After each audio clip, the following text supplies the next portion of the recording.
Welcome to the Rebellious Noise Pro Wrestling channel. On this channel, we bring you some great content from inside and outside of the squared circle. We will go through and offer some in-depth analysis of the biggest events of the year, as well as bringing you exclusive interviews with some of the industry's biggest names. There will also be live show reviews, in-depth features, and podcasts. So make sure you give that subscribe button a slam so you don't miss any of the action.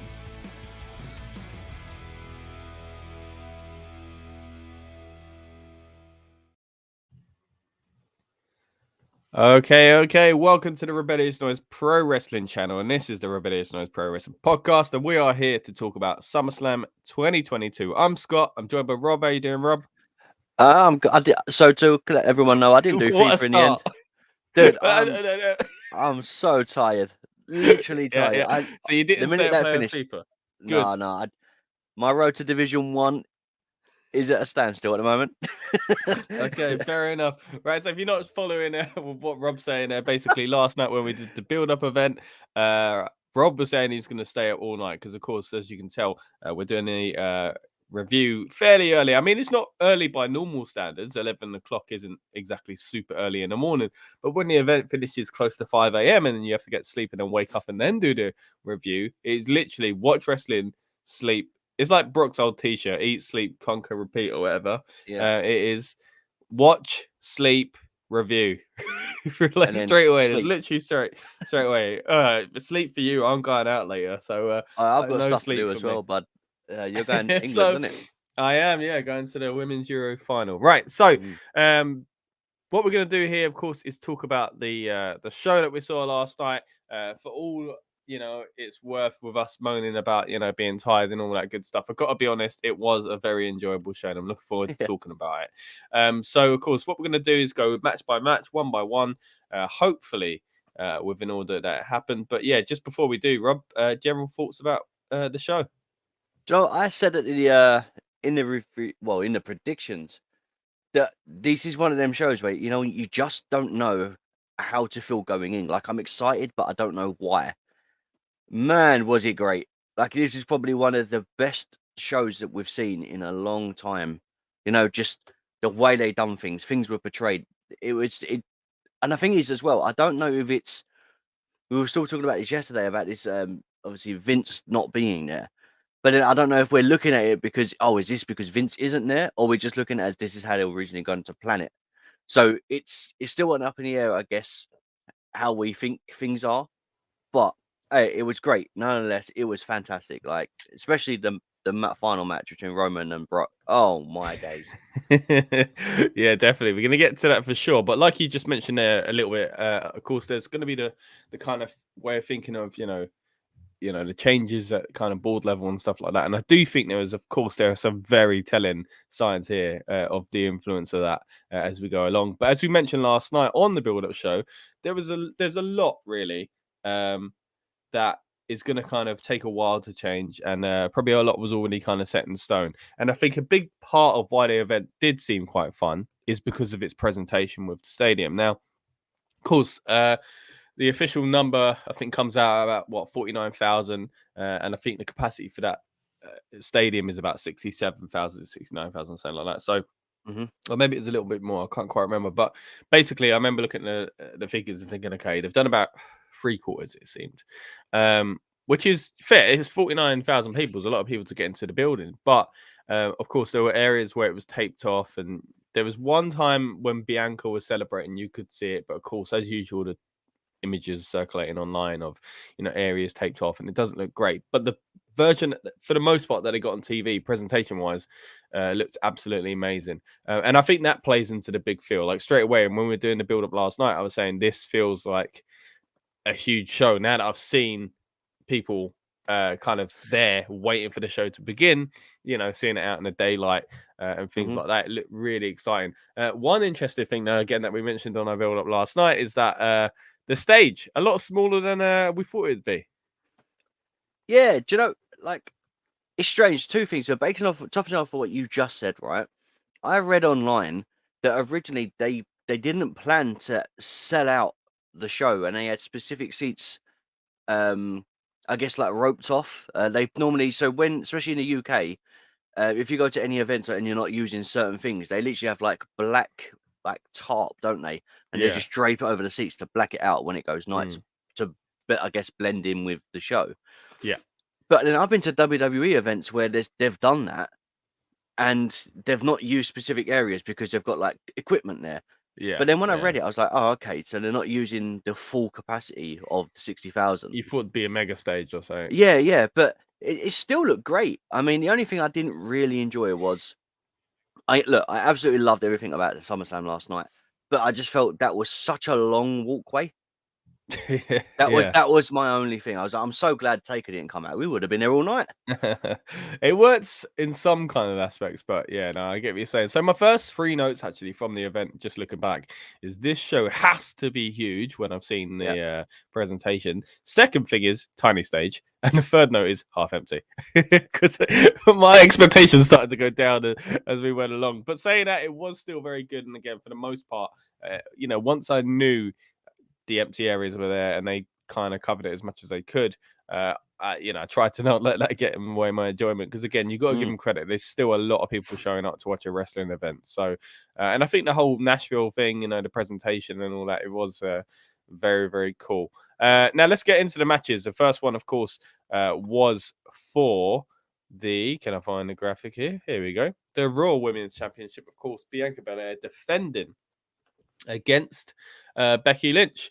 Now, of course, as we go along here, we'll be talking about our predictions as well. Of course, we did our predictions and preview episode earlier on in the week, and our build-up show had some more last night as well. In this one, we all went for Bianca Belair, myself and Rob, but also Dan and Lucas, who can't join us today, unfortunately. They also went for Bianca Belair. Good thing we all did, because we all got a point from that. And a pretty enjoyable match. I will say a few sloppy bits, but standout moments for me was the KOD on the outside, huge kick out of the manhandle slam, and then once it got to the very end, the Spanish Fly and KOD combination spot in the middle of the ring, fantastic. And then, of course, we'll get a handshake, and then a moment after it, which we'll get into in a bit. But Rob, thoughts on the match in general? So good, man. Like we always say, if you're gonna do a kickoff match, it needs to be something that's really gonna deliver. And man, did these two women deliver? What a performance from both of them. There was a few moments where there was a little sloppy at the start. I guess that's maybe first minute nerves. Yeah, everyone can get that occasionally. Maybe they just they weren't as ready as they thought they may have been in that situation. Being first, it's for a title. They're showcasing. Presenting themselves for all the women in the show to kick off. So maybe that was in their head. I don't know. But after they got rid of that little struggle bit at the start, what a match. Like, how good was that? Like, and even the finish, you said the Spanish Fly to the KOD. Becky added some new moves to the Arsenal, which was great. The KOD on the outside. It was literally, this is a match that we wanted to see. And it felt like, because we didn't get it at SummerSlam last year, we got it this year. It just felt like it was like, this is the ending to this whole big feud. Then a handshake at the end, I'm a little skeptical on. Like, I felt like it would have been nicer that she acknowledged her, just nodded her head and rolled out of the ring. Because I really felt like something was happening when Becky went out of the ring and sat by her ringside.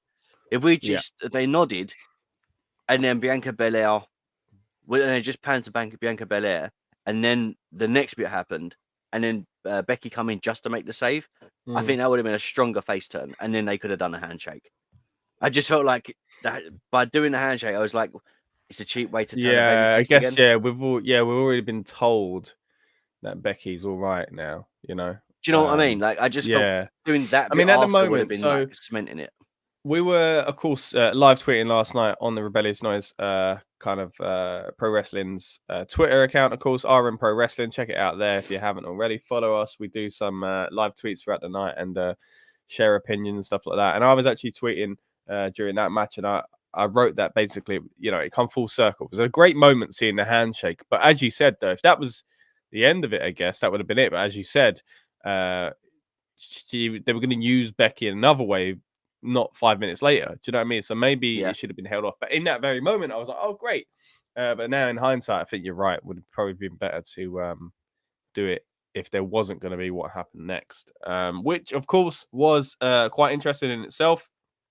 Bayley returns. We called it, man. Yeah, we did. Well, we've called it every single month, to be fair, and it's not Well, happened, yeah. so we can't claim Well, it happened at one point. And of course, yeah, Bayley returns. Great ovation. But not just Bayley. Next up comes Dakota Kai. And after that is Io Shirai, now going by the name of Io Sky. Now, interesting. As happy as I was to see all of them, that ramp, for example, didn't help. It really didn't. I think the kind of excitement of what are they doing? What is this? Is fun, but it kind of started to drag. It was on that awkward line of okay, now but now what? Why? Just get on with it, sort of thing. And I think that was probably because of the ramp. But other than that, the visual entry stood there, and of course we mentioned it already. But the influence of those at the top of the kind of board meeting now. Is felt here with Triple H, of course. That is the kind of big thing that's coming out of this is that Triple H is, getting people on board and in places that he wants them. So nice to see him back. And then, of course, after that, Becky Lynch kind of stands up and helps Bianca as well. But what did you think of the returns, first of all?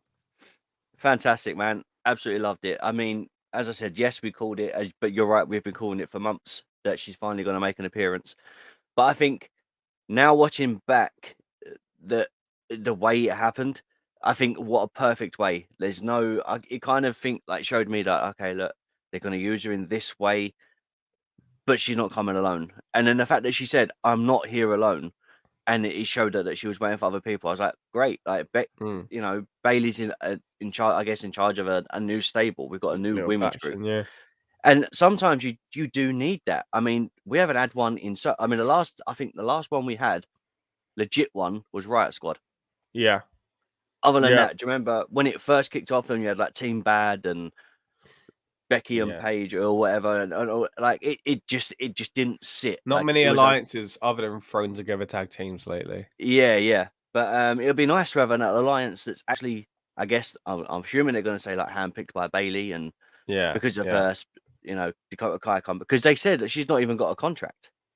And, I like that. I like how they really amped, that up, being like she doesn't even work here, sort of thing, which would have been a chance for Bianca to do the "you don't even go here" thing, which she loves to do from was it Mean Girls, which I guess she still has a chance to do on Raw. So we'll see about that. But yeah, really enjoyed seeing these people back. I do think it kind of got on the realms of awkwardness a little part of it.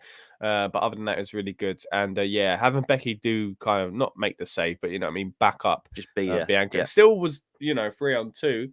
And then of course there was that backstage segment, WWE exclusive. I don't know if you've seen it, where basically say along the lines of, I think they said we had to wait, so we'll make you wait, or something like that. So yeah, interesting there to see what comes next to these three people. Being an alliance in the WWE. So that's going to be quite good to see as well. Next up, we go into a quite big match, really, early on. We've got Logan Paul versus The Miz. I'm going to let you take this one first of all, Rob. What did you think of this match? Firstly, Miz, Ciampa, and Maurice coming out in that green. Oh, what a thing of beauty. That looked great. I absolutely loved that. I think they look great together. We always say we love when a team kind of coordinates, but them, they look great. Oh, cool. Wait, I've just realized I've put up the wrong graphic there. No, I didn't put up the wrong graphic. No, you got the right extra. I was like, there were only 2 people in that graphic, but of course there was only 2 people in that graphic. But look fantastic, man. Team together. It was great. Did you see on the front of Miz's trunks? It says, hello, my name is, and it's got my balls are massive right on the front. That was on his shirt as well. On his shirt, yeah. And then Maurice come walking out with like a disco ball kind of things, like a handbag. Like, man, if they're allowed to have that little things, it sounds silly, but like little bits of freedom like that, and like we get the joke, we're gonna keep you in on it, we're gonna play. To me, do you know what? I just think what a subtle little touch of we know what we said. Like, Yeah, and we're going with it. And the play with it, yeah, like it's great. Like, but the thing, and that was even before the match. Logan come out to a mishish. Yeah. I don't know if the fans were there or wasn't, but by the end of the match, man, were the fans behind him. Like, I know he got a babyface pop. Like, you don't normally get that when you come in hated as a heel, like someone like Logan. And I said this yesterday. How have they managed to build a guy that's hated more than the Miz in general, like online? Yeah. Put him in the feud with someone that you hates him, that you hate more than the Miz, and then make him the babyface, and then leave. And I said to you, if he leaves as a heel, it's going to be one of many people to walk in as supposed to be the babyface, be hated, then leave more hated.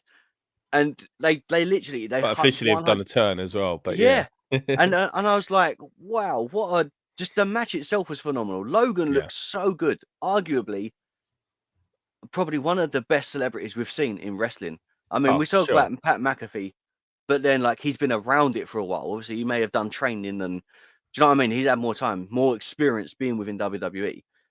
But you wouldn't believe Logan is a normal like YouTuber. Do you know what I mean? Like the presence, the way he done stuff. Obviously, Miz led the match. You can see that.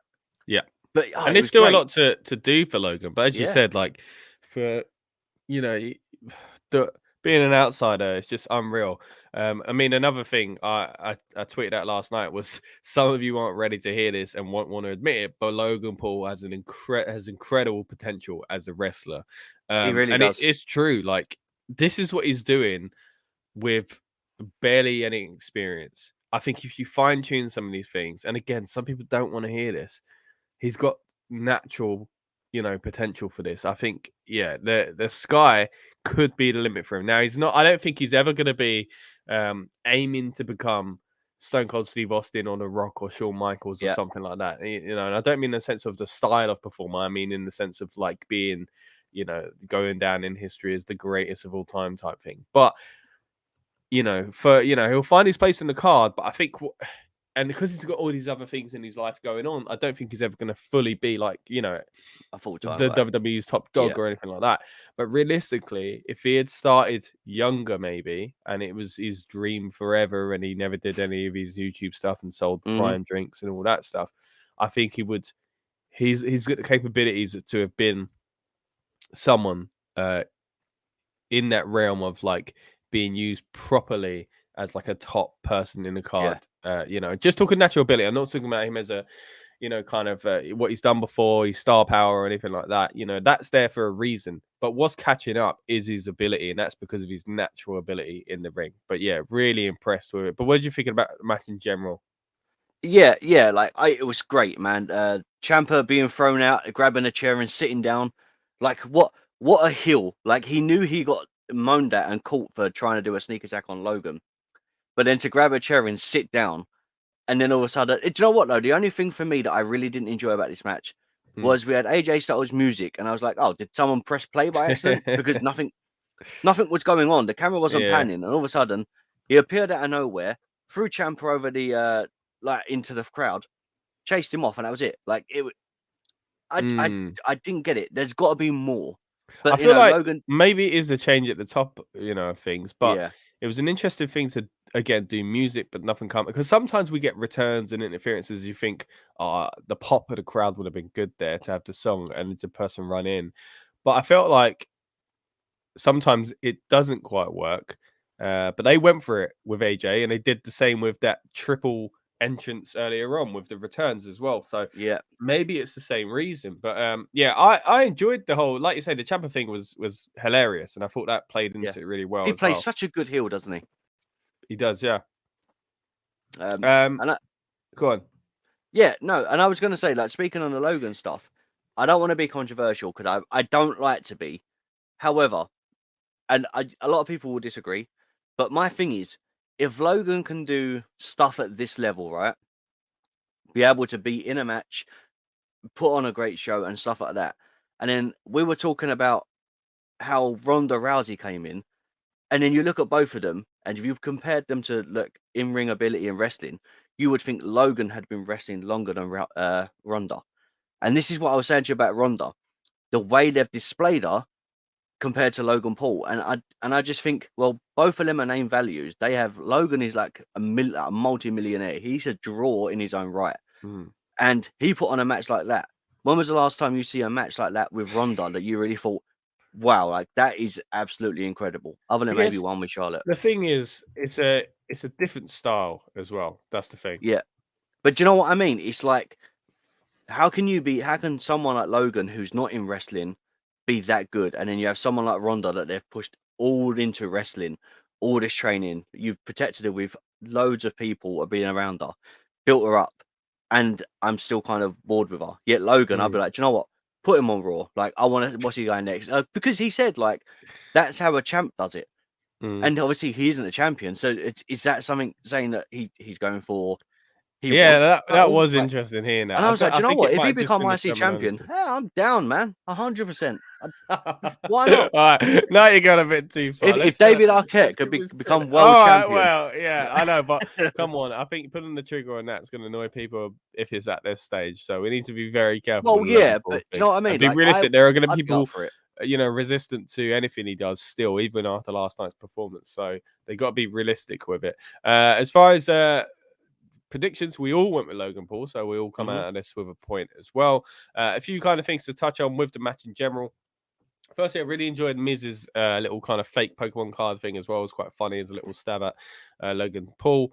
And also, talking of fake, you had the fake kick from the Miz, who then smirks and actually kicks Logan, and then Logan does it back. I thought that was a nice little spot as well. Yeah. But also, just on Logan's kind of performance, there was great, incredible timing. And this probably comes from his work as a boxer now, which is even strange to say. But the timing with some of the swings and ducks and then splits and all that was amazing. And this is where it kind of really ramps up for Logan, and I think he really does shine. And of course, then he's very athletic anyway, does the moonsault to the outside. The only move that I did think, what the hell was that? Was it looked like he suplexed himself. He dove onto the Miz and flipped over, and then he looked like he went to get straight back up, almost like he was going to go into like a Guerrero. Is that when he done the Amigos. Blockbuster?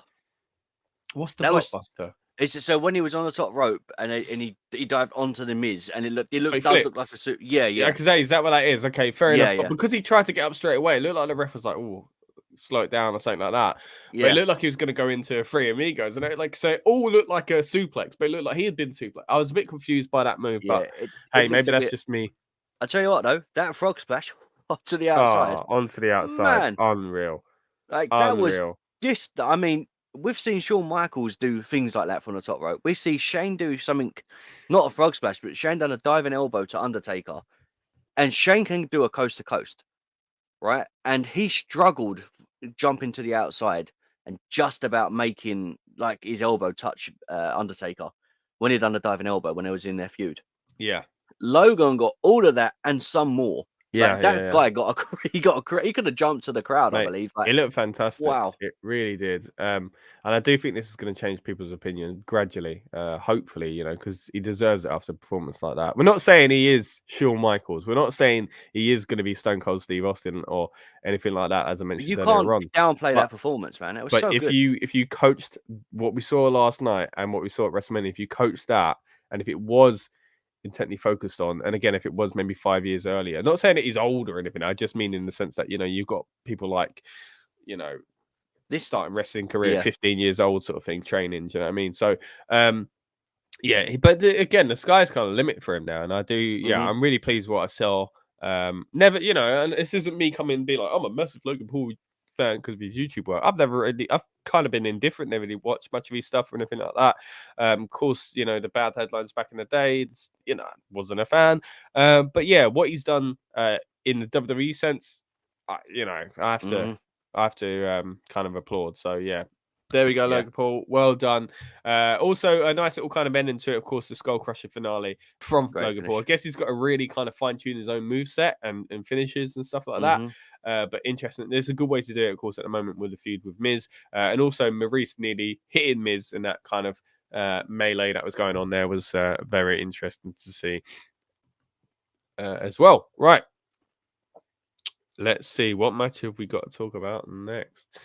Okay, here we go. So we've got the US title.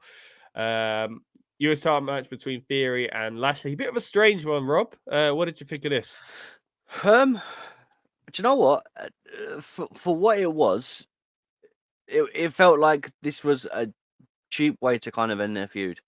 I just felt like you've been pushing Theory for so long. Like, I don't know. I just don't know. Since he's won Money in the Bank, right? Do you know he's lost 9 matches since he's won Money in the Bank. And normally it's a way to elevate. And I just thought, like, we've seen them deliver. Like on the last show, we've seen them deliver. And why now? It's a strange match. I think because of the dynamic and the things they're doing, Theory. Maybe that's why they changed the match style. But Theory didn't really have the greatest night, did he? So, but it was a strange presentation. I thought. I mean, my notes are really, my notes are really short for this. It's Lashley call fireworks, quick match, Theory taps. That's literally my notes, and that's I don't know if there's much else to say about the match. I literally said a shame because last month's one was one of the best on the card. I literally said yesterday, this can't be a squash. If it's going to be a squash match, then it's not going to look right because Theory's the Money in the Bank, Mr. Money in the Bank. Like, that holds credibility. So, like, do it in a specific way. Like, I mean, yes, I said about maybe Lashley doing a 1992 roll up kind of, or like a cheap win or something like that. But I just thought that even that would have been a better ending to. It really. I mean, what? So Lashley beat him. So okay, so their feud's ended. What now? It gave both guys something to do, but other than that, the match wasn't needed on the card. That could have been a kickoff show. Yeah, but then that you know what? Say about the only thing it did was create speculation. So I guess that's a positive. Because it made people think, like we did last night, try to debate of what it means and how it's going to affect what happens later on in the night. But other than that, that's not much else. Not much else going on there to talk about. The reason why I thought I had the wrong graphic up earlier is because we were talking about attires, and I was thinking, wait, the Mysterios as well. That's why I kind of mixed up. Because the Mysterios had great attires as well. So did the Judgment Day. Both of them looking like legit teams. And again, as I mentioned earlier on, we love seeing that. Here at RN Pro Wrestling. Decent match. I got to say, I started to kind of phase out in the middle of this show.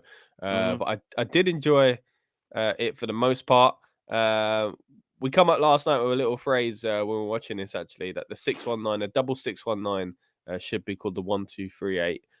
Because 619. I'm down. Times 2, right? Yeah. Okay. Yeah, I got it. I know I'm tired, but I'm not that tired. You're good at maths. How about that? They missed that. Rhea gets involved. Of course, she was going to get involved. And there's again another one where there's not much to talk about in this match, so we're just going to go straight into the main talking point. Is that Edge returns? Now, Edge returns to the Brood theme, which seemed to have a bit of a remix to it. But the audio seemed all over the place. And at the end of the match, when they played the Mysterio song, the audio seems all over the place. So I think there seemed to be a bit of an error because usually you hear part of the feed from what the audience are hearing, but also you hear the feed that's directly plugged into like the song is kind of it's also playing into the thing. So it's not just like a background echo of the song. They mix it quite well.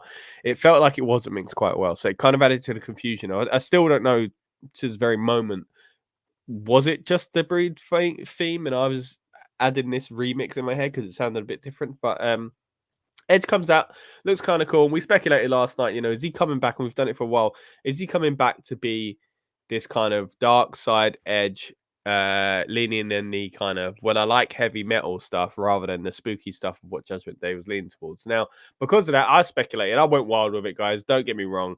I weren't even confident myself. I just thought it'd be fun.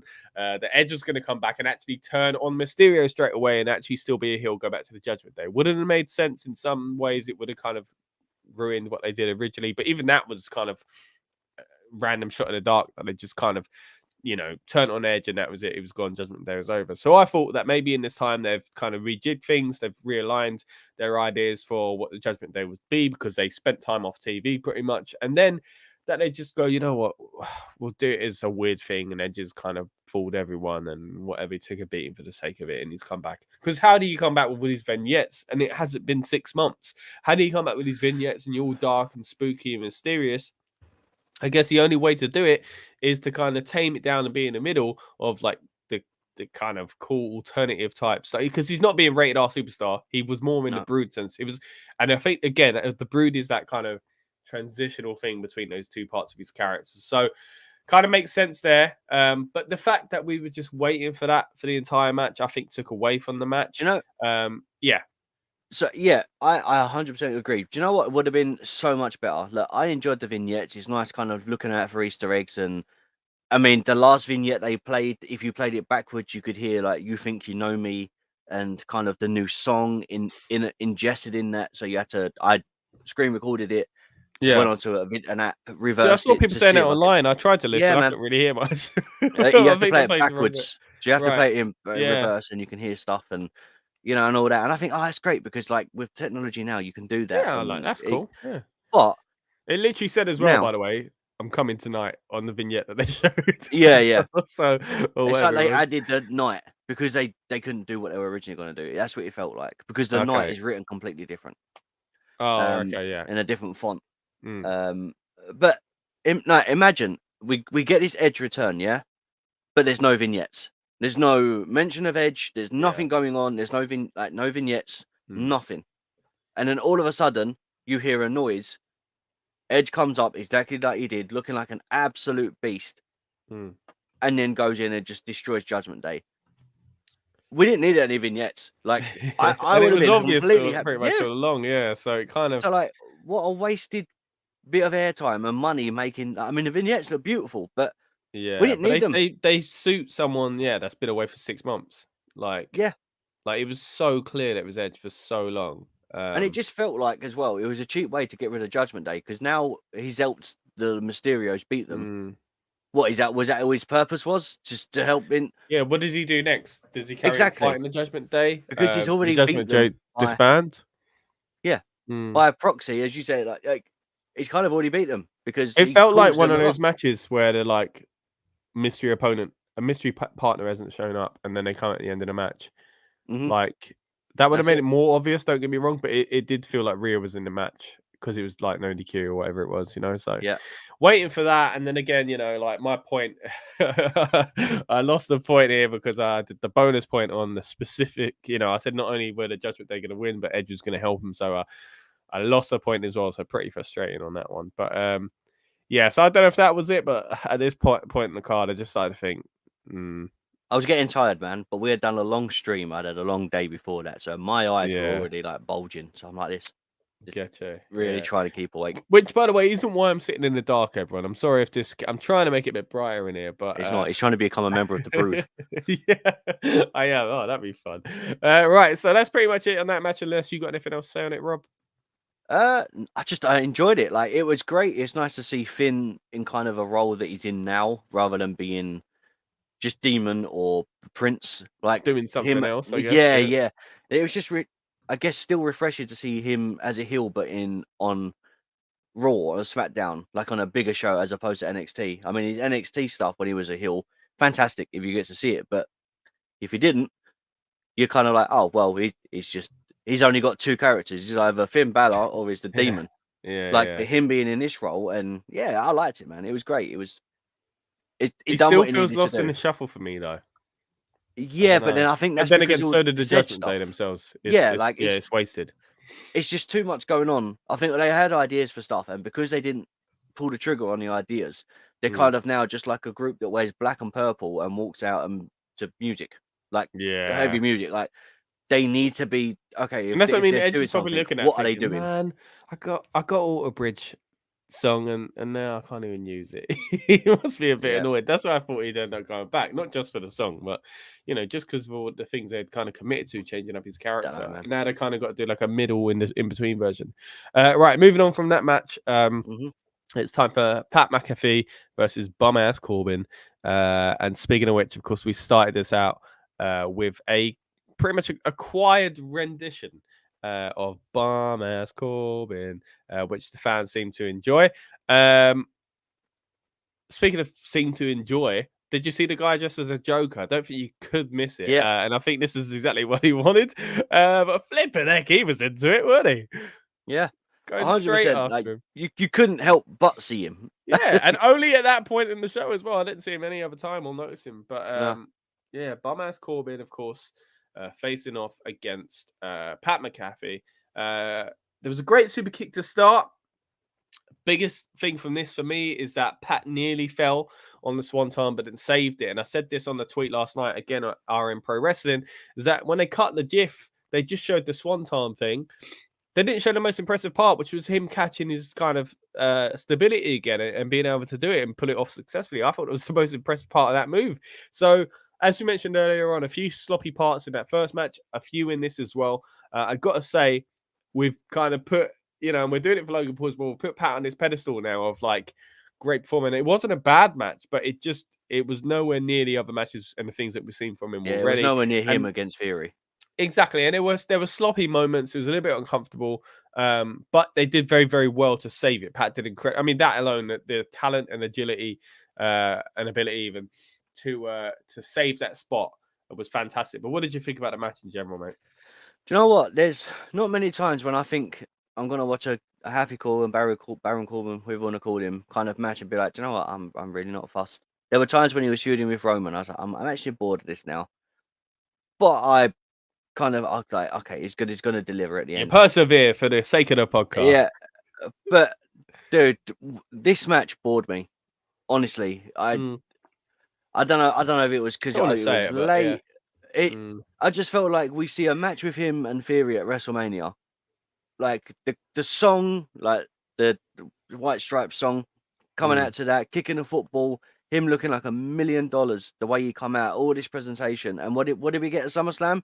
Him coming out to acquire in some shorts. Like, see, this is the thing. It felt much more casual. It felt like a spectacle. I think we worked ourselves up for, he's gonna. We were talking about it last night. Check it out if you haven't already. I know the build-up show, of course, is mainly kind of hyping ourselves for the event, but there's a lot of interesting discussion on there as well. So definitely worth checking out as well if you get a bit of time. But we talked about on that and on our predictions of the preview show actually about. What do WWE want from him? Is he going to be a special attraction? Is he going to go to a full-time position? Is he going to wrestle frequently? But at the moment, it feels like, he comes in every now and then as an exciting match. And that's what it felt like it was supposed to be. And it wasn't quite there. And again, but I think it's because the expectation was so high. With SummerSlam, you saw the setting and the stage, how big things looked. And it wasn't a bad match. Don't get me wrong. It was just, I think it was just underwhelming, really. Yeah. It was okay. Like, and I felt we had all kind of, if you're gonna put him in the match, you're gonna put him on the card. I think we all see that as, okay, I see what's going on. Special attraction, big thing here. It's gonna be really exciting. But it just felt like if he was a full-time member of the roster, ironically, I think we'd be like, okay, yeah, that match happened, move on. But because he is this kind of special one-off thing, I think the standard was an expectation of of the standard was higher than they could deliver. Yeah, it really did. I just felt like he come out at Mania like incredible, like looking absolutely incredible. Like the crowd were behind him, kicking the ball into the crowd and all that. And I thought, wow, like what a way to present Pat McAfee. Like literally, that is. The way they presented him at Mania was like, that's what he's like on commentary. Like, that's what he's like. He's 100. He's always at 100. He's always ramped up. And I see this kind of showing up, showcase of him. And I was like, well, I don't really buy it. Like, he didn't need a crowd. He could have come out and done the same shtick. And I would have been like, do you know what? That was great. Like, the minute his entrance fell flat, I was like, I'm not going to enjoy this. And then I couldn't get into the match because I was like, well, you've kind of backtracked on everything else. Do you know what I mean? It just felt like if he's going to be around for the big 4 PLEs, make him stand out and be a marquee moment, because you can do that because he's not there all the time. I'm not saying he needs thousands of fireworks and stuff like that, but, I think other than the good. choir being a bit of an image because it was unique, there's not much that you take from the match and go in a highlight package. Do you know what I mean? So, Yeah, and I think that is the trouble with this kind of position, this kind of confusion with his position as far as when he wrestles, how he wrestles. Again, if he was a full-time member of the roster, not that it was a bad match. I mean, again, going back to the standards of someone that's not supposed to be a wrestler, it was an incredible match. It was If great. this is Yeah. like, I'd be like, whoa. But because we've seen something before, we're not quite sure what's going on with him as far as his future in the ring. It was kind of it just fell flat. But again, if it was a normal match, it wouldn't have felt as much. It kind of feels stronger because of what we saw previous to it. So and it feeling like a special attraction that didn't feel that special. It felt like a step backwards for someone like Pat McAfee. Whereas if this was for example, if this was like that's another celebrity coming in, Stephen Amell or something like that, you would have been like, nah, well, because we don't see him all the time. But because we see and hear him on commentary, you know what he can deliver. And I think the attire, it just didn't look right. Yeah, it was. There was something about it as well. I thought the same with the attire. I was just like, nah, he should have just wore what he wore for like Mania. That was great. Like he looked great. And them talking about the football and all that sort of stuff. So you thought, he's gonna do the cheerleader thing. They're gonna put on another performance. You're gonna see all this stuff. And what do you get? A choir. And you could have done a lot more with it, with a comedic sense. With the character of Corbin as well. There's a lot they could have done there. Yeah, a bit of a shame. Again, I'm not saying it was a bad match, but maybe it was us that kind of hyped ourselves into something that just didn't happen. The minute you didn't get what you want, the minute you didn't get the expectation for the entrance to look and all that sort of like the presentation there, I felt like for me, I struggled to enjoy the match because you expect if The Rock come out and it was all electrifying and he just come out with like really, sample number 2 from WWE's video game, you thought, well, why not? In a pair of like biker shorts, you'd be like, well, it's not really The Rock, is it? If The Rock didn't come out and do all of his stuff, you'd be like, well, we didn't deliver. Yeah, but you could argue that they tried. They got a flipping choir in. Yeah, but so, put it this way: the last time we had a choir, it was with Jericho, for example, at AEW. Yeah. The difference in choir. Yeah, it did seem like, I don't want to be harsh. See what I'm saying? I'm not massive. Don't get me wrong. I'm not a massive choir head who knows everything about the choir game, but I felt like they were a bit just some blokes in suits chanting more than anything. It was. I mean, they could have sewn a Bum-Ass Corbin song over White Stripes. That the Seven Nation Army. It would work. Yeah, but I guess they're trying to make it fit with a chant.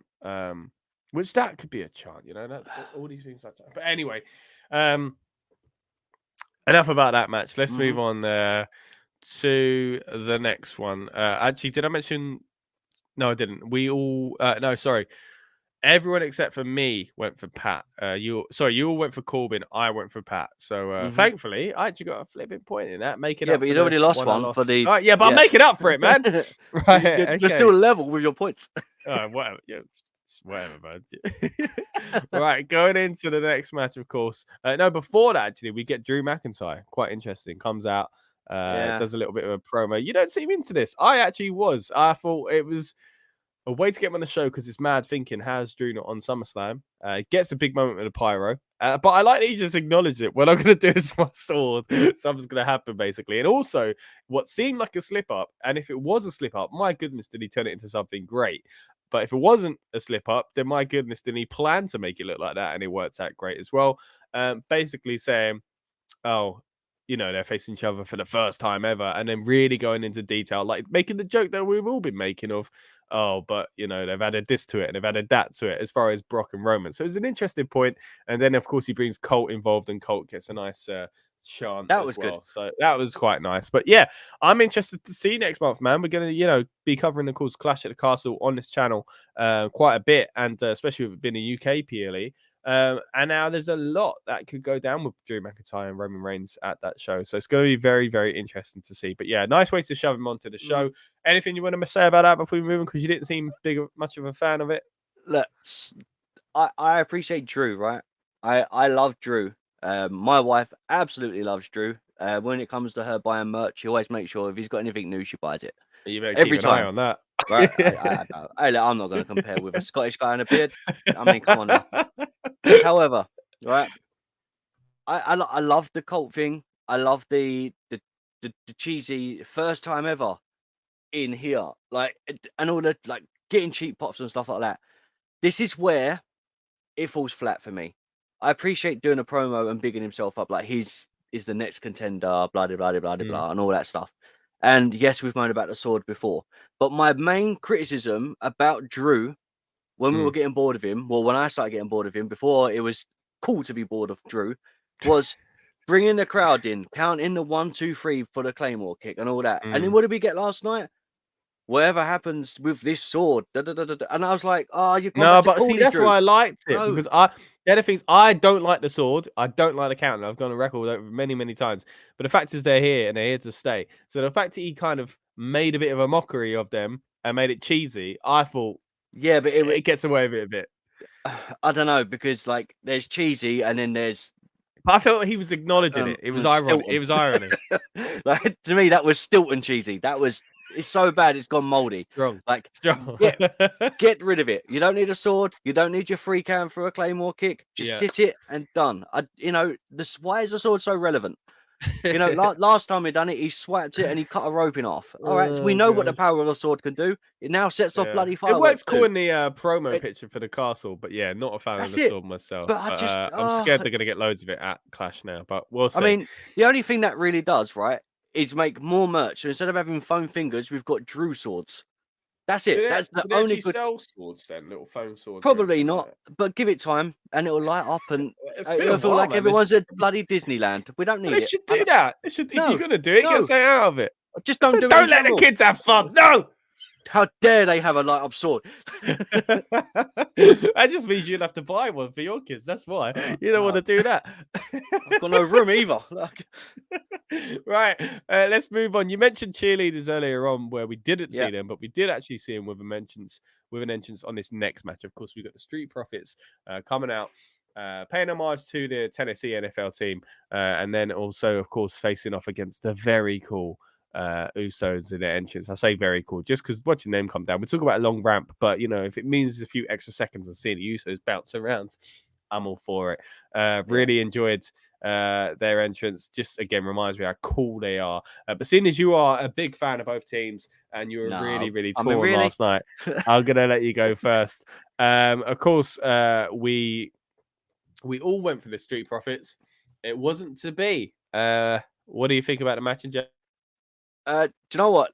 When we got the prediction wrong, and I was like, the Usos won. A part of me was like, whew, my boys, they're still champs.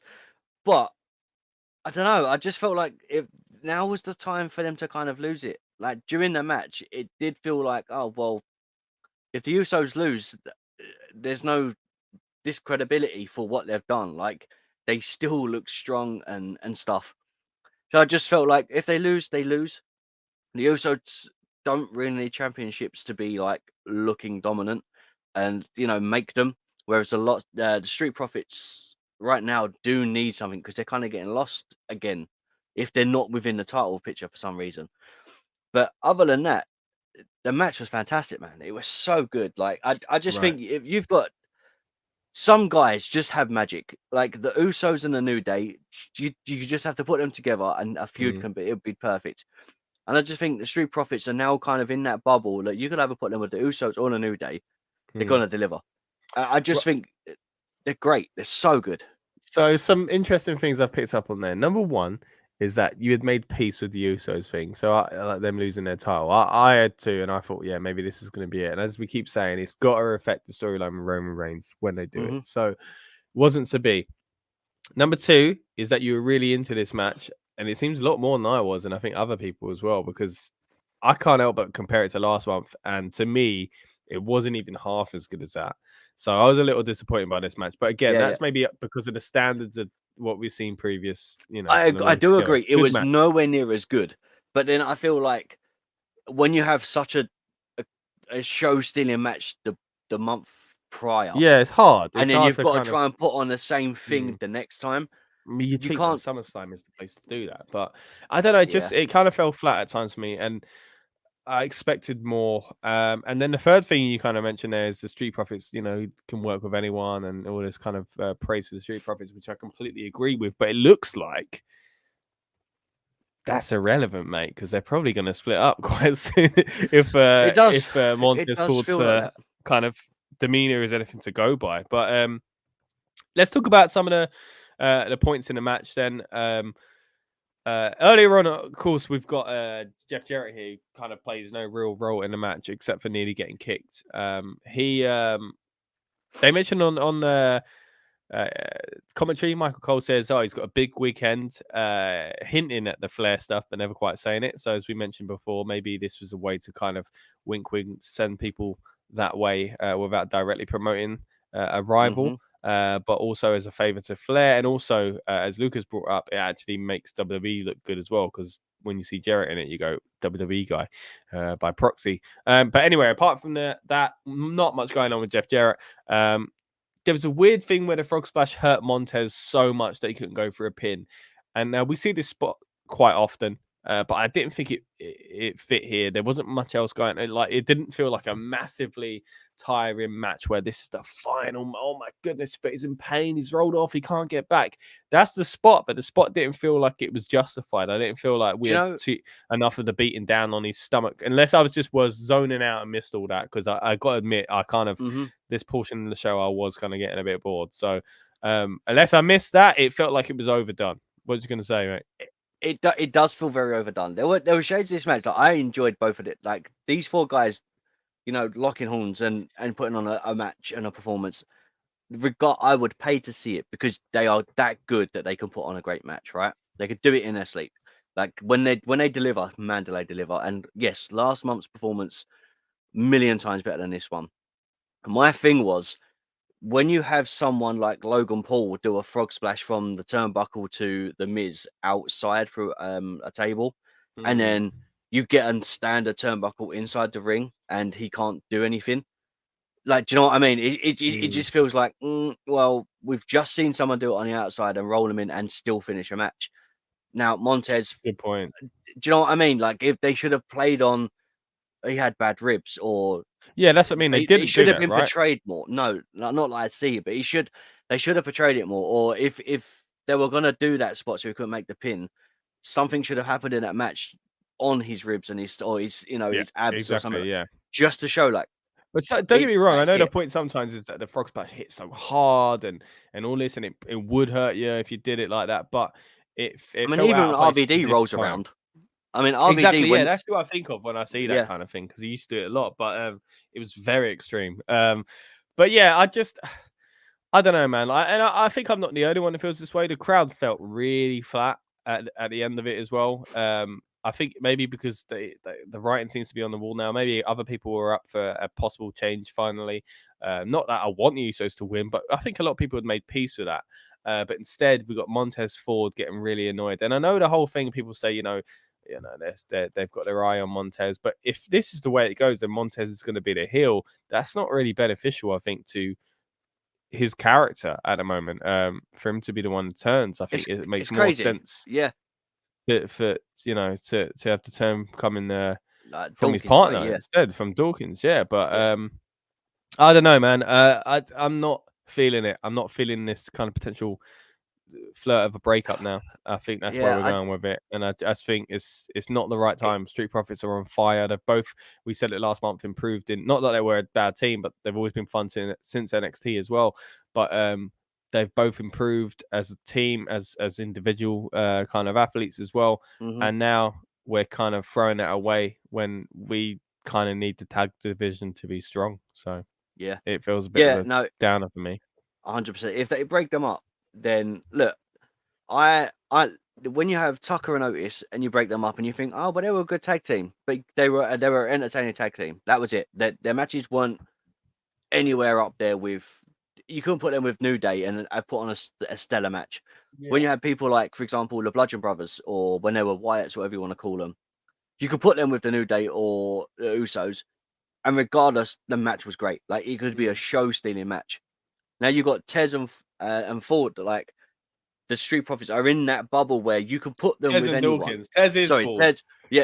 Tez and Dawkins, and like you've got that. Like, you've got magic. Why break it? Yeah. Do you know what I mean? I get it that sometimes it's all right to do the breakup thing and whatever. They've got something interesting. Maybe they come back together in the future. Maybe their dreams and aspirations of being solo stars. But this don't feel like the time for me. The last for time, them or for the division. Yeah, the last time we had a tag team that was like, do you know what? They're really, really good. Was I can't. What was her name? It was Otis. No. Who was it? They used to do millions of dollars. Primetime players. Primetime players. Yeah. I thought you were going to say them actually. Yeah, because it's rare that you get a team come up and you think, man, they feel like an actual team, and they feel like they could be in the realms of being talked about for a long time. And sadly, because of the way they did their turn, they're not. You know, they broke them, put them back together, and because no one believed that they all got back together and they were cool, it didn't work. The only team that I believe that you've kind of broke up and then put back together was the Dudleys. Like, because they went separate, come back together. It was like, oh yeah, and Hardys. And I was like, hey, they're back. You know, even Edge and Christian. But they had a career as a tag team because they were so long as a tag team. Good. Yeah. So you can break them, then put them. I mean, it's like, imagine if we had Marty Jannetty and Shawn Michaels. They done the whole super kick thing and head through the barbershop window and all that. And then a couple of years later, like, well, let's be a tag team again. You're not going to believe that. You just don't believe it. You know, like when Triple H and Shawn done it with DX, it took a long time to get that. I mean, they done the backstage bits where Shawn Michaels was kind of on a barbecue, just with roasting wieners and, you know, like it was they turned it into a comedy thing so that you kind of forgot everything else. Do you know what I mean? Like it took ages. And I just don't think you need to break up the Street Profits. Yeah, they need to be more kind of established as a team if they're going to do, because if they do break it up, they could be like, again, like the primetime players who, that's a great example, really, because I at the time, I thought these could go down as one of the best teams. They were so good. You know, but I think people just, they get forgotten about now because of I do think a quick breakup. I don't know, man. I just think you have a division that's crying out for natural tag teams, kind of like the women's division. Yeah. Right, the tag division. You need organic tag teams, people that are together, that grew as a tag team, formed from NXT, become something special, put on these stellar performances. Street Profits. I think the only thing that you could say other than PTP, if you're going to break them up, would be the Iconics. Like and look what happened to them. Absolutely. And where are they now? They were in TNA. They won, or Impact. They won the Impact women's things. I think they're now on hiatus, so they're doing modeling and something before they find their next thing.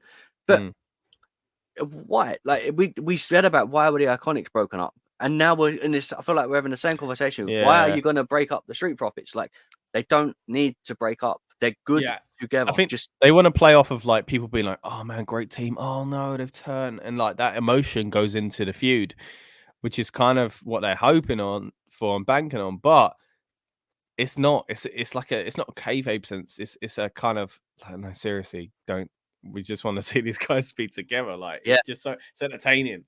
What's the alternative, and the risk of what usually comes with the alternative isn't worth it for me.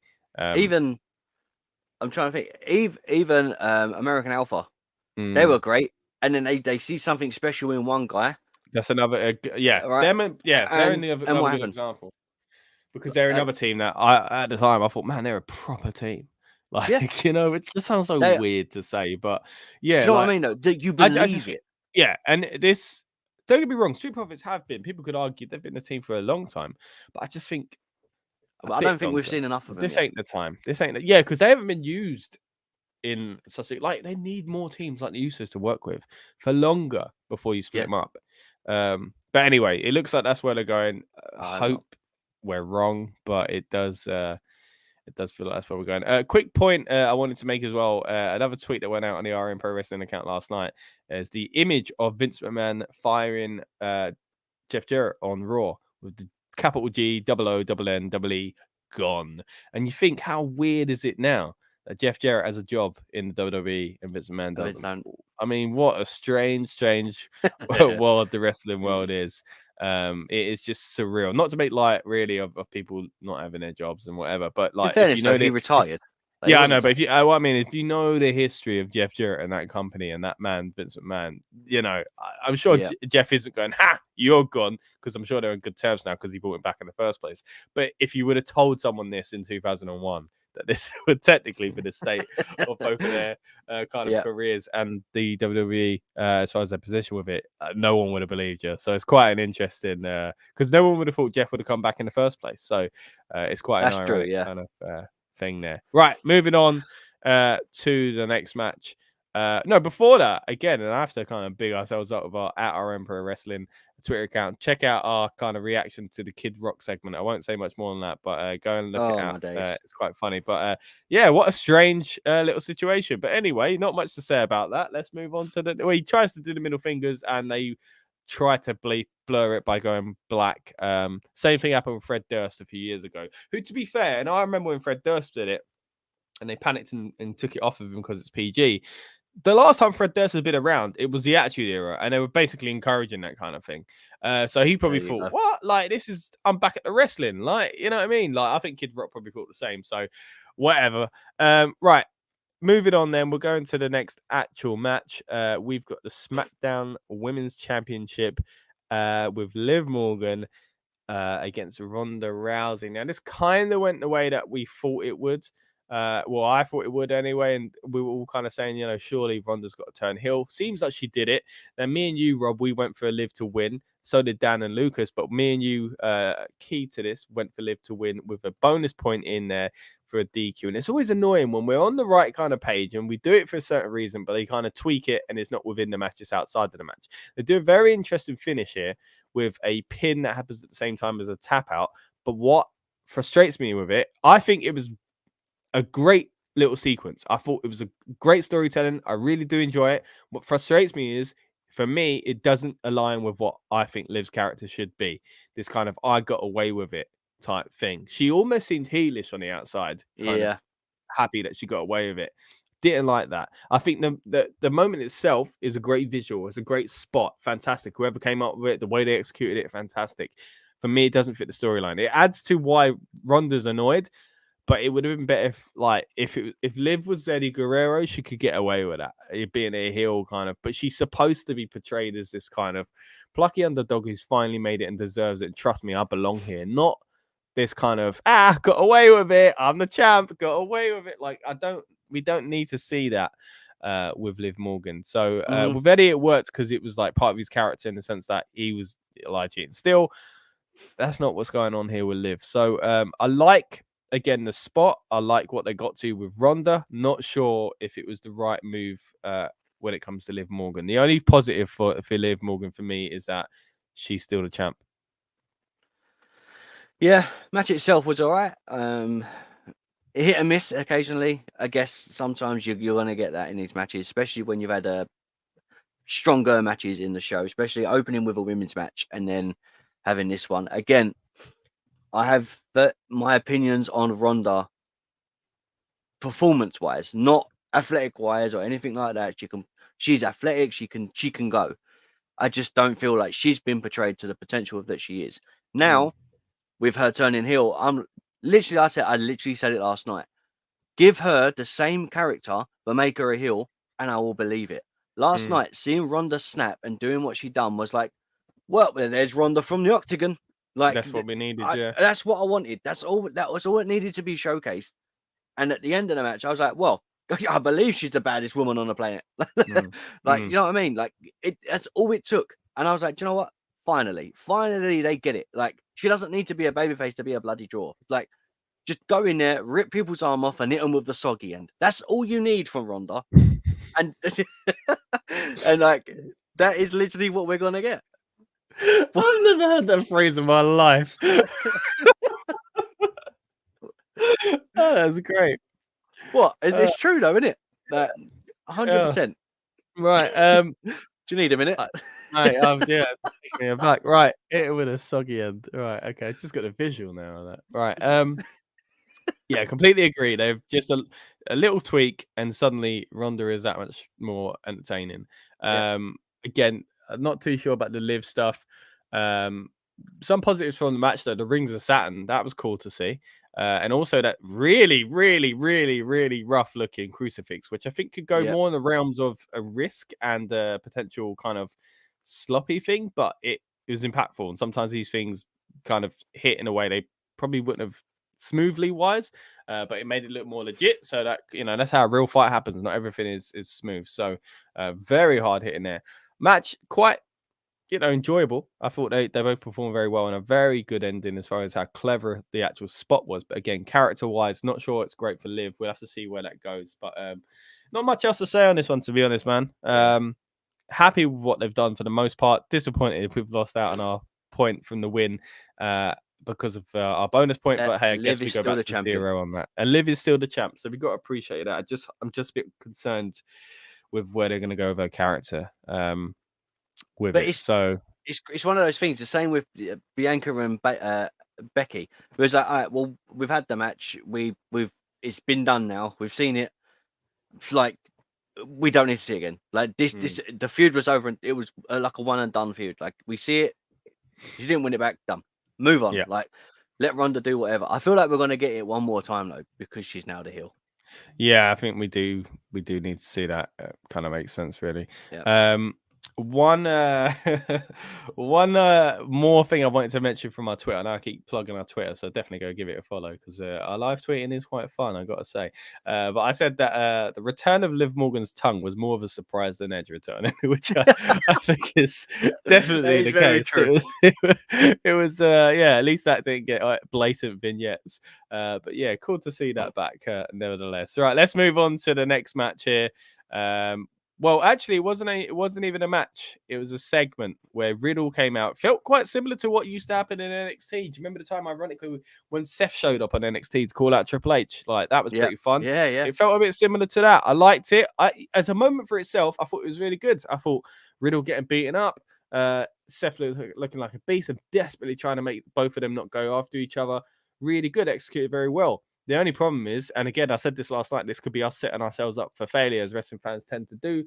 They didn't promise anything, but it sure felt like we were going to get something special. And it just turned out being, as I mentioned last night, as I feared, just, like, you know, Seth tweeting out saying, basically, after working hard, I'm not even on the show. And it felt like a bit of a worked shoot. I was like, well, he's going to get a reward still, but Riddle ain't. That's unfair. But really, it ended up being that neither of them did. They got a bit of a moment. You could argue Drew's the same, didn't get a match. Got a little bit of a moment, and apparently it's got a sword to Clash. Yeah. And a good moment, don't get me wrong, but it just felt like, especially seeing out the presentation of SummerSlam and Triple H tweeting early in the night when the returns happened with the women's match, being like, you know, we've only just got started. I know that's kind of a thing to say, the show's going to be big, but it felt like we were going to get a big return or something. And it was a bit of a shame not to get it. And it just felt like, that literally was a cancellation of a match. Like nothing more, nothing less. That's pretty much it. I would, if you blinked, you would have missed this moment. Like not. I get it for storyline purposes that this is how they're moving, and obviously we'll still be getting. I'm assuming it's setting up for Riddle versus Seth. I'm all for that. Like, it was already set up for Riddle versus Seth. What are you talking about? Yeah, I think like they're just setting it up for like it's not now. They're not going to execute it now. It's got to wait. It's got to wait. And like, okay, fine. Maybe they didn't want to do it now, and they want to do a bit of more of a bigger build because sometimes going into a PLE with a kind of half-assed written plan, and it was a busy show. I'm glad they. It was. So yeah, me too. In the end, time length. But what confused me was Riddle got in the ring and the crowd were booing. Like I don't get it. I don't see the problem. People. It might be the effect that we mention it all the time that when you see Rey Mysterio, but you expect Daniel Bryan in the Rumble, it's not Mysterio's fault. It is the bookers, you know, and it's not seeing Daniel Bryan. So I think maybe him getting in the ring to booze could have been fans cottoning on and going, nothing's happening with Seth now. We ain't got a surprise, you know, straight away. Because I thought part of me was like, you know what, maybe it is, you know, I thought the same thing, but then I thought maybe not. Seth will come out, attack Riddle, and someone comes out to save, and that's where we get it instead. It should have been the other way.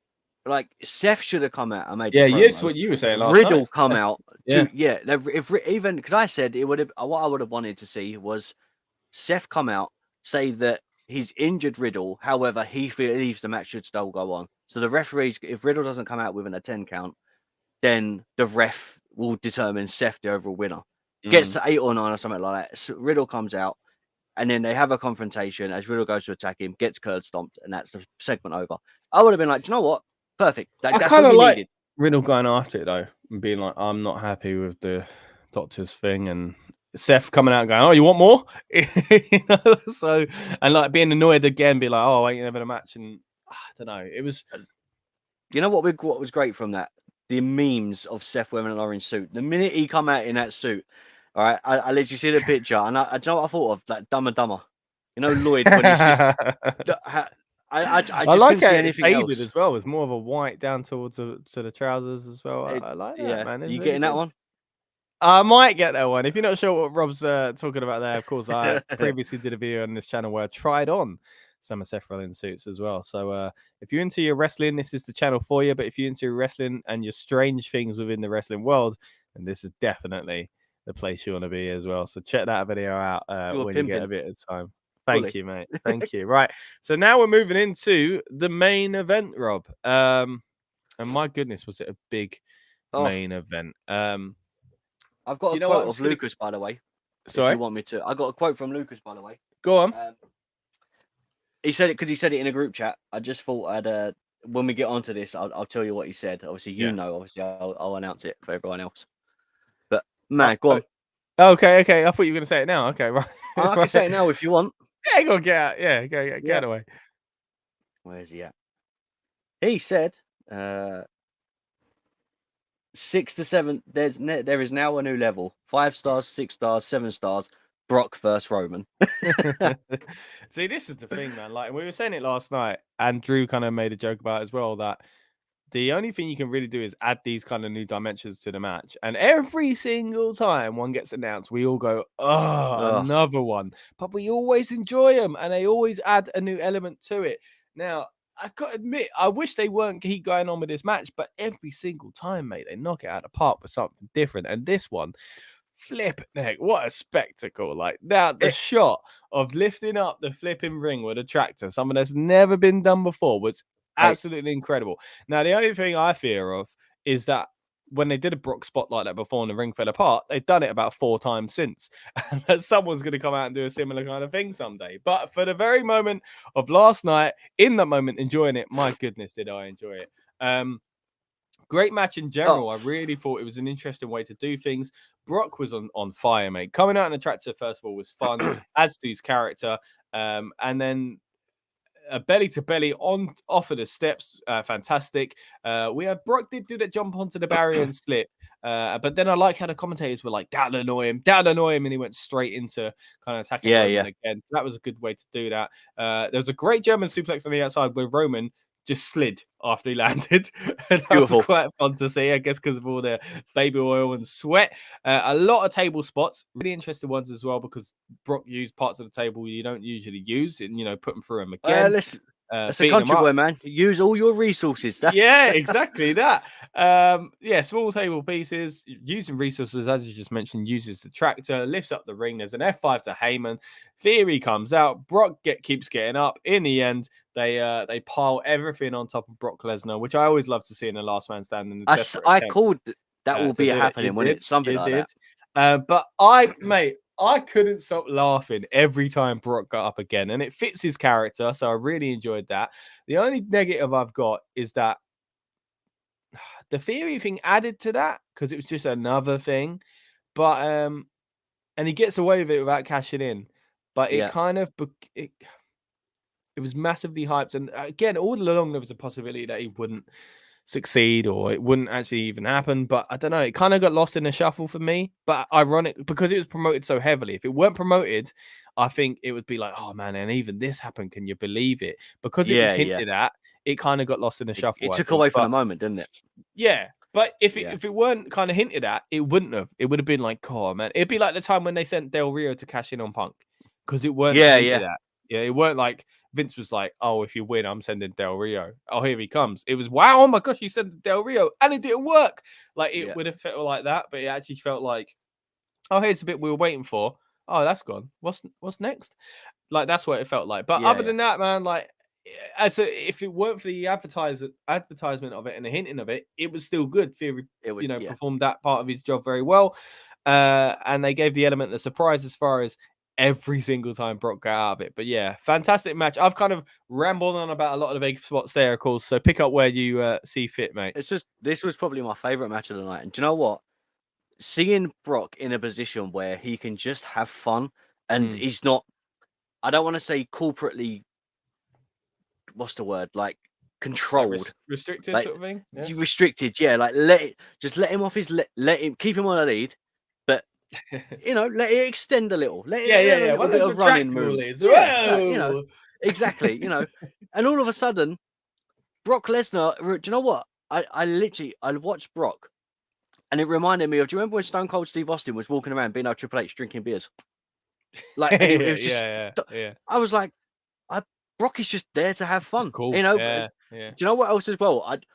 When he lifted up the ring, the bump from Roman, beautiful, like absolutely beautiful. But I think the first time when Brock drove into the ring, I feel I high in my heart, I really want that to have been an accident, and that was not what he was supposed to do. Because everyone was just so shocked. Moved. Like it moved. You mentioned now, I completely forgot about another giant spot with the tractors where he puts Roman in it. And drops him in the ring, which I thought was a great spot. It was up high, and I thought, oh, they're going to lower this, surely. The only thing that kind of adds to it, don't get me wrong, is different. Your instincts do it, but his feet landed first, sort of thing. That's the only kind of downer on that spot. But other than that, like, such a cool spot. Yeah, so good. Cool. And props to Roman for taking it. As much as, again, it is your instinct to put your foot down, so I understand it. But props to him for sitting in a flipping tractor kind of scooper. I don't know what the technical term is. I'm not a farm boy, clearly. And then just not knowing when you're going to drop. Mate, it was good, though. So cool. So good. Like, the whole visual of it, as you said, like Brock, I don't know. They kind of had like, it was kind of a shade of the country boy Brock. Yeah. Fun Brock and Beast Brock in one. Yeah, like standing on the of Austin as well. Felt quite. Like, it really was. His logo on the tractor as well. Like things like beautiful. that. It was so. I don't know. There was something about it, and I was like, do you know what? Couldn't we just not have this Brock every time? Like if he comes back, and he's fair, this is what we've had lately. Like the past few months, it has been good. And again. This is where we bring it back down to reality and say, all right, but please don't do another rematch. We don't need a rematch. But... Where does Brock go? I'm excited to see this Brock with someone else now. So I'm excited to see that. But yeah, Brock has a claim, as he seems to have every single time, to go, well, it's only because you had loads of things against me. Do you know what I mean? Yeah. So that's a bit of a worry. I mean, we know next month that's not where we're going. But I mean, this could be a Survivor Series match again. And then we'll say the same thing. We'll go through the motions again, man, saying, I don't know about this again.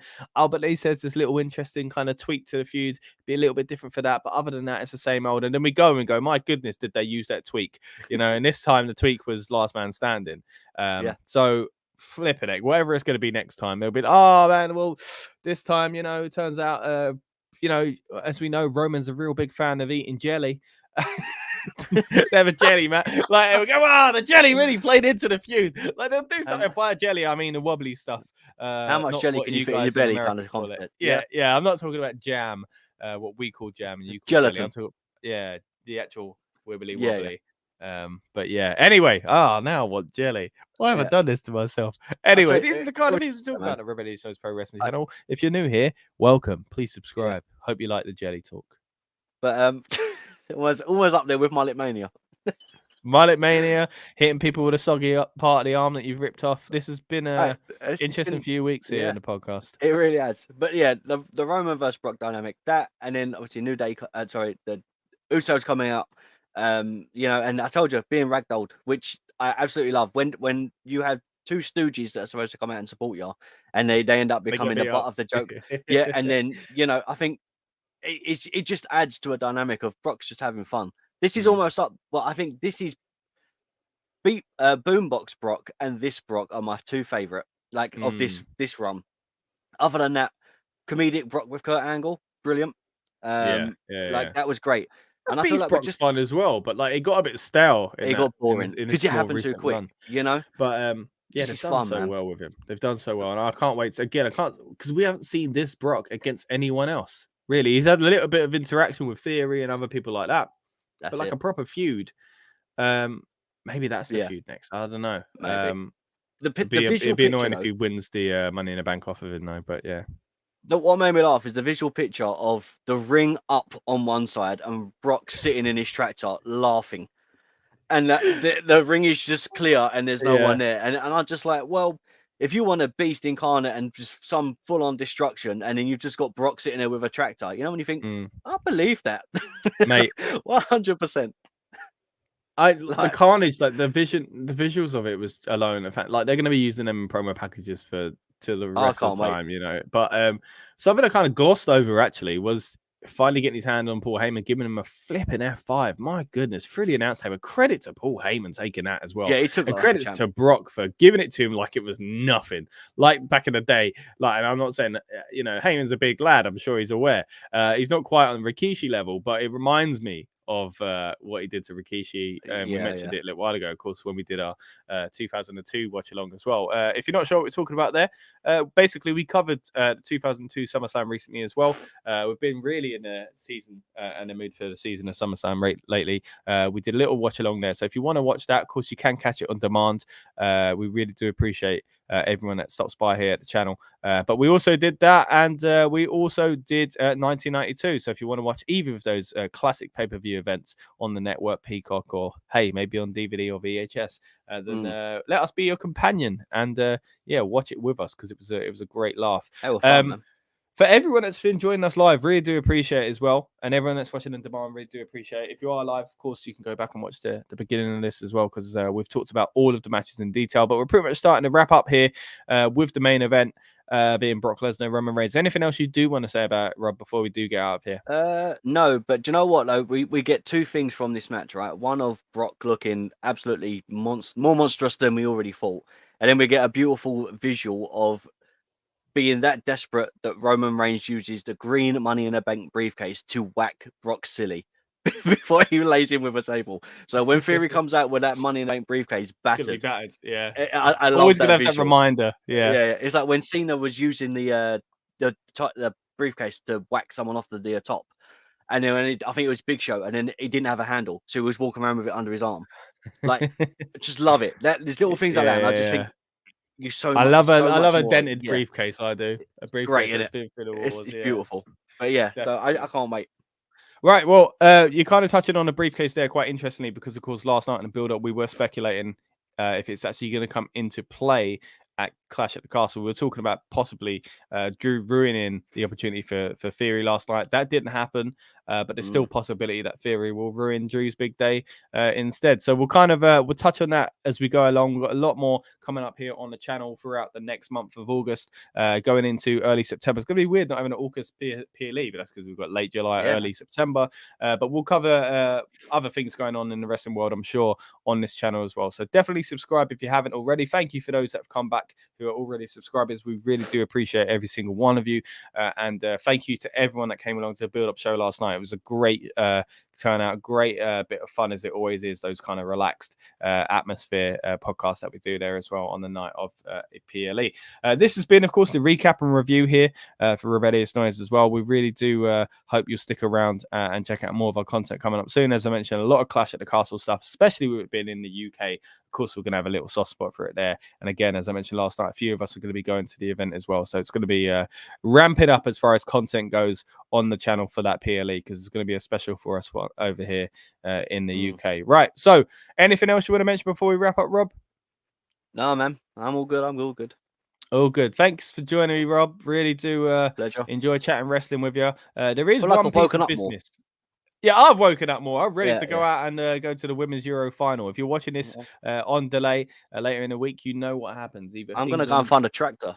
Either it's come home or Germany have won. Okay, and Rob's going to go look for a tractor. Either he's found a tractor or he hasn't. One piece of business to get into before we get out of here. This was the predictions table before the event. Dan on top 16, me 14, Lucas third on 13. Rob, you were trailing behind on 11. Now, where are you, Rob?